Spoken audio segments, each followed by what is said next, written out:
مفتی طارق مسعود کے بیانات کے لیے مفتی صاحب کے آفیشیل چینل مفتی طارق مسعود سپیچز کو سبسکرائب کریں۔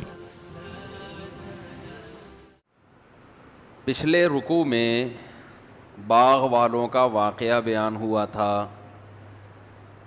کہ انہوں نے یہ نہیں کہا کہ اگر اللہ نے چاہا تو ہم اس کا پھل کاٹیں گے۔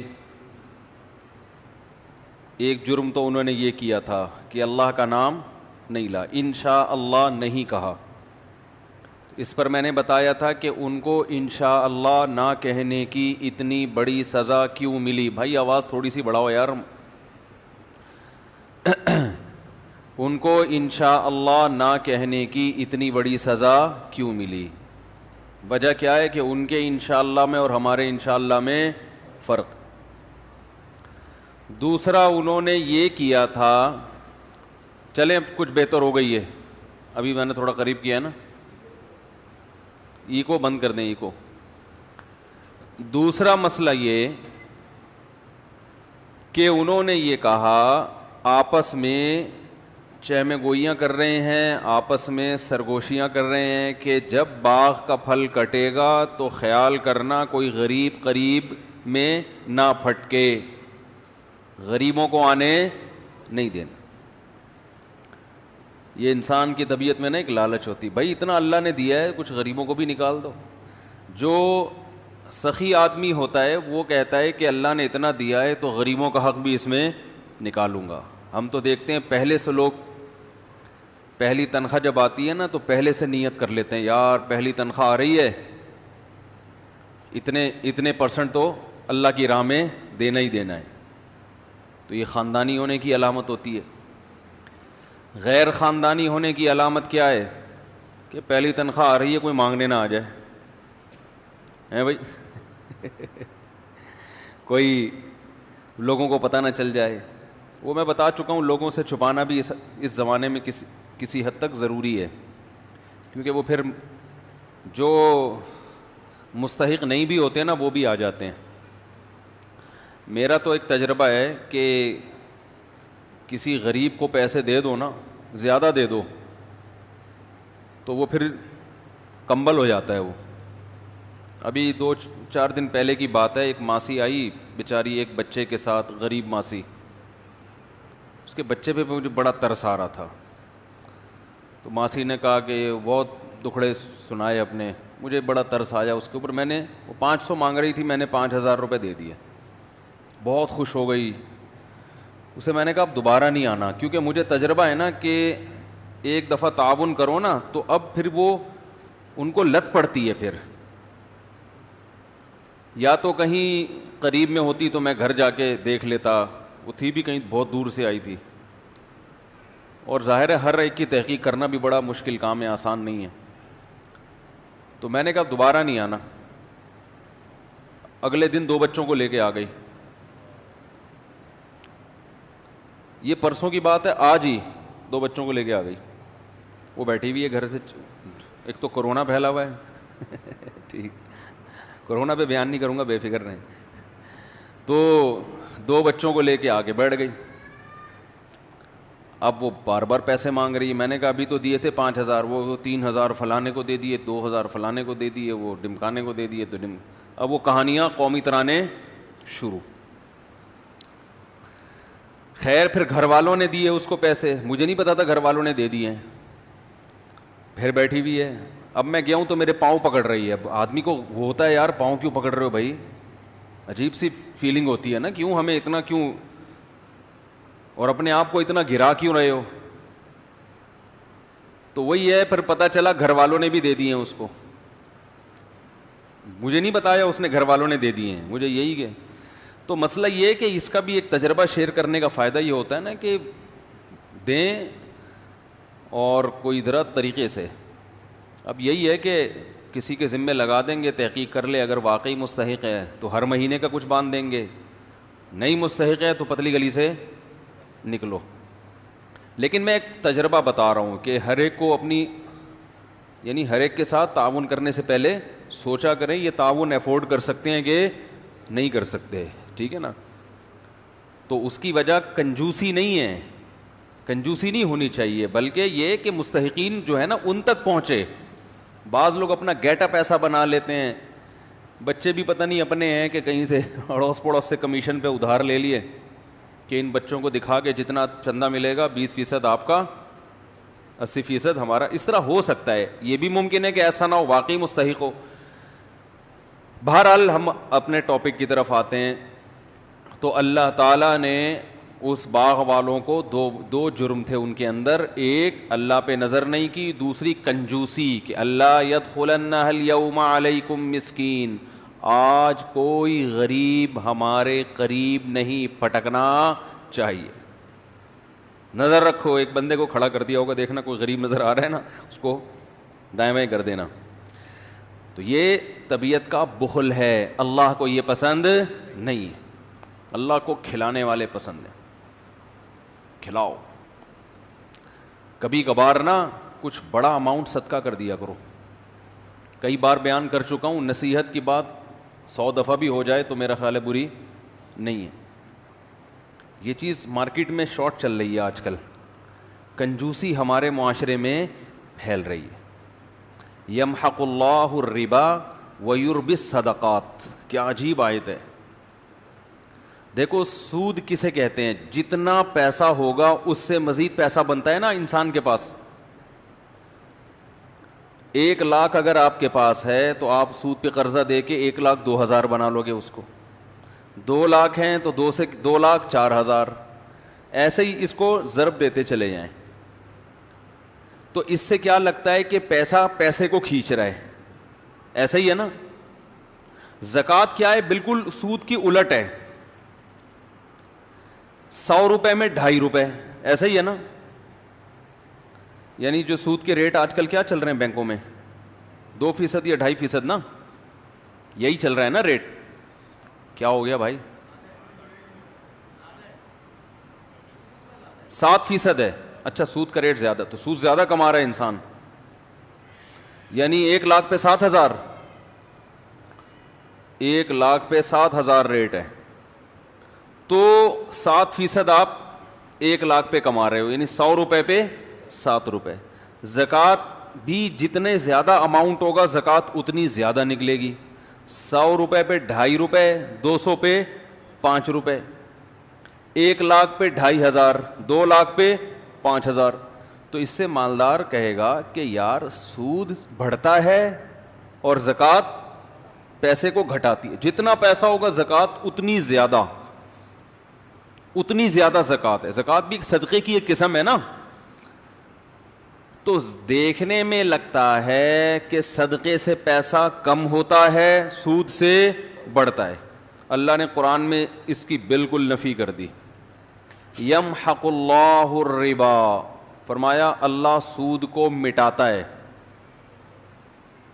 اب مٹانے کا لفظ اللہ نے جو استعمال کیا اس میں کیا حکمت ہے، اس پہ کھوپڑی استعمال کریں گے تو انشاءاللہ سمجھ میں آئے گی یہ بات بھی.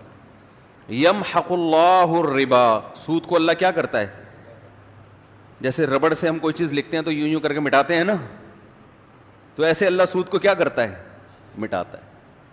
شاید اس میں یہ حکمت ہو کہ سود بظاہر تو بڑھتا ہوا نظر آتا ہے، مگر اللہ باقاعدہ ارادہ کر کے ایسے اسباب پیدا کرتے ہیں کہ بڑے ہوئے پروفٹ کو گھٹا دیتے ہیں. جیسے ہم کوئی چیز لکھتے ہیں نا، ایک چیز لکھے ہی نہیں، لکھ کے مٹانا تھوڑا مشکل کام ہے نا، تکلف کرنا پڑتا ہے. تو اللہ بھی باقاعدہ ارادہ کر کے ایسے کچھ حالات پیدا کر دیتے ہیں کہ وہ بڑی ہوئی رقم کی برکت ختم. کیسے حالات کہ بھائی مسائل اتنی ارننگ نہیں ہوئی جتنے خرچے اللہ نے بڑھا دیے. خرچے بڑھانے کے لیے ضروری ہے کسی کو بیمار کر دیا ہے بھائی، اسکول ایسے اسکولوں میں داخلہ ہو گیا، فیسیں ڈبل ہو گئی مگر ایجوکیشن نہیں حاصل ہو رہی. کوئی چوری کر کے بھاگ گیا، کچھ بھی، تو گویا اللہ ربڑ لے کے نا مٹاتے رہتے ہیں اس کو کہ تو کماتا رہے، میں یہاں کیا کرتا رہوں گا، اس کو ریموو کرتا رہوں گا، تو کرتا رہے. یعنی یہ نہیں ہے کہ تو کمائے، مٹتی وہ چیز ہے جو پہلے لکھی جاتی ہے. خالی صفوں کو تو نہیں مٹایا جاتا نا بھائی. تو اس میں اللہ بتا رہے ہیں سود کا پروفٹ حاصل ہوگا پھر مٹے گا. تو ہونے کو نہ دیکھو. اگر اللہ یہ کہتے ہیں نا اللہ سود سے نفع ہونے ہی نہیں دیتا, تو پھر اشکال ہوتا کہ اللہ سود سے نفع تو حاصل ہوتا ہے, اسی سے تو لوگ دھوکے میں آتے ہیں. تو اللہ کہتے ہیں میں نے کب کہا کہ سود سے پروفٹ نہیں ملے گا؟ پروفٹ ملے گا, لیکن میں بیٹھ کے کیا کرتا رہوں گا؟ ربڑ لے کے مٹاتا رہوں گا, اس کو مٹاتا رہوں گا. تم کماتے جاؤ گے, برکت ختم ہوتی جائے گی. ہاں فرمایا وَيُرْبِِ الصَّدَقَاتِ, اور صدقے کو اللہ کیا کرتا ہے؟ بڑھاتا ہے. اب دیکھو یہاں اربا کا لفظ ہے, ربا سے نکلا ہے. ربا عربی میں سود کو کہتے ہیں. ربا عربی میں کسے کہتے ہیں؟ سود کو. یعنی جو زکوٰۃ ہے نا اس پہ اللہ سودی پروفٹ دیتا ہے. سود میں اصول یہ ہوتا ہے کہ جتنی لیٹ پیمنٹ ہوگی سود اتنا ہی بڑھتا چلا جائے گا. تو اللہ نے یہ نہیں کہا کہ میں صدقے کو بڑھاتا ہوں, بلکہ ایسے بڑھاتا ہوں جیسے سود بڑھتا ہے. یعنی حقیقت میں بڑھوتری کس کی ہوتی ہے؟ صدقے کی. کیا مطلب؟ اس کو دوسرے مقام پہ اللہ نے قرآن میں یوں بتایا کہ جو لوگ اللہ کی راہ میں اپنا مال خرچ کرتے ہیں کمثل حبۃ انبتت سبع سنابل, جیسے ایک دانہ زمین میں بویا جاتا ہے اور اس سے 7 کونپلیں پیدا ہوتی ہیں, اور ہر کونپل میں 100 دانے. جیسے ایک دانہ ایسے ملٹی پلائی ہوتا چلا جاتا ہے نا, اس طرح سے صدقہ کیا ہوتا چلا جاتا ہے؟ ملٹی پلائی. کیونکہ آپ نے صدقہ کیا, اس صدقے سے ایک تو صدقے کا ثواب ملا, اس صدقے کی وجہ سے آگے جو خیریں پھیل رہی ہیں ان تمام خیروں میں آپ کا حصہ. تو یہ بڑھتا چلا, گرو کرتا ہے. یہ سود میں جتنی لیٹ واپسی ہوگی اتنا سود بڑھتا چلا جائے گا. تو صدقہ بھی اس حساب سے کیا ہوتا ہے؟ بڑھتا چلا جاتا ہے, بڑھتا چلا جاتا ہے. اور جہاں جہاں وہ اس سے خیر پھیلے گی وہ تمام خیروں میں آپ کا حصہ ہوتا چلا جائے گا. تو اس لیے سخی بنو بھائی. یہ جو ہر وقت گنتے رہنا نا بیٹھ کے اتنے پیسے ہو گئے, اتنے یہ ہو گئے, اتنے ہو گئے, آج کل یہی چل رہا ہے مارکیٹ. تھوڑا سا دل بڑا رکھو, کبھی کبھار بڑا اماؤنٹ بھی صدقہ کر دیا کرو. یہ اٹھایا, یہ گڈی, یہ لو. سمجھ رہے ہو؟ دوبارہ کر کے دکھاؤں؟ بتانے سے یہ چیزیں سمجھ میں نہیں آتی, کر کے دکھاؤں؟ جیب میں ہاتھ ڈالا, گٹی کہیں سے آپ کو ملی بڑی اماؤنٹ نا, اچانک کوئی بڑا پروفٹ, آپ نے کہا یار پورے سال کماتے ہیں یہ والا پروفٹ سارا کیا کر دو, بڑا اماؤنٹ آ گیا نا کہیں سے, جیب میں گڈی لے کر آ رہے ہیں, اٹھایا, بہن کو دے دیا, یہ رکھ جا. سمجھ میں نہیں آ رہی میرا خیال ہے. اور پھر بھول جاؤ اس کو. یہ نہیں کہ پھر بار بار اگلے دن کل کا واقعہ یاد ہے,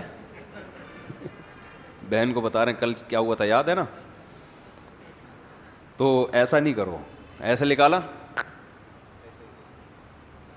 نبی صلی اللہ علیہ وسلم نے امی عائشہ کو کیا فرمایا؟ لا تو کی فیوقع علیک, روکو مت, اللہ بھی روک دے گا.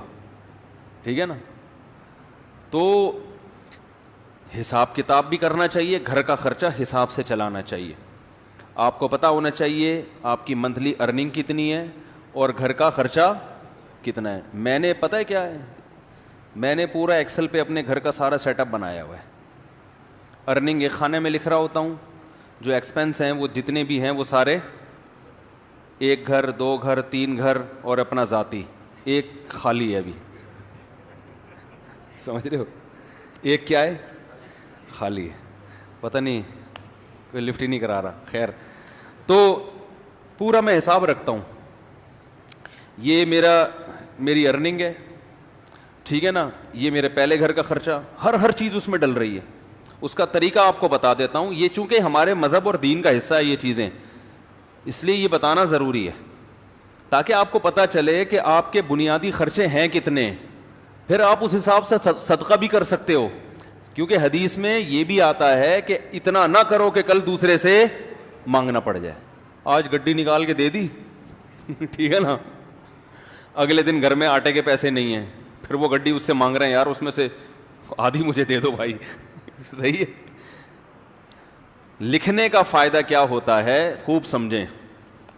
حکیم الامہ مولانا اشرف علی تھانوی رحمہ اللہ نے تو یہاں تک لکھا ہے، خواتین کو ترغیب دی ہے کہ جب بھی گھر میں کھانا بناؤ لکھو اتنے افراد کے لیے اتنے چاول، آج 4 مگے ڈالے ہیں، 10 آدمیوں نے کھایا ہے یا 5 آدمیوں نے کھایا ہے، اس کا مطلب 2 آدمیوں کے لیے کتنے ہیں، 2 مگے، تاکہ کھانا ضائع نہ ہو اور شوہر کی پتلون ڈھیلی نہ ہو، ورنہ وہ کھلا وہ تو بن رہا ہے پھر شام کو پھک رہا ہے، اور وہ میاں صاحب بیچارے کما کما کے آدھے ہو گئے۔ سگھڑ خواتین انہی کو تو کہتے ہیں جو ونس اپون اے ٹائم ہوا کرتی تھی، کہ وہ پورا گھر کیسے لے کے چلتی ہیں۔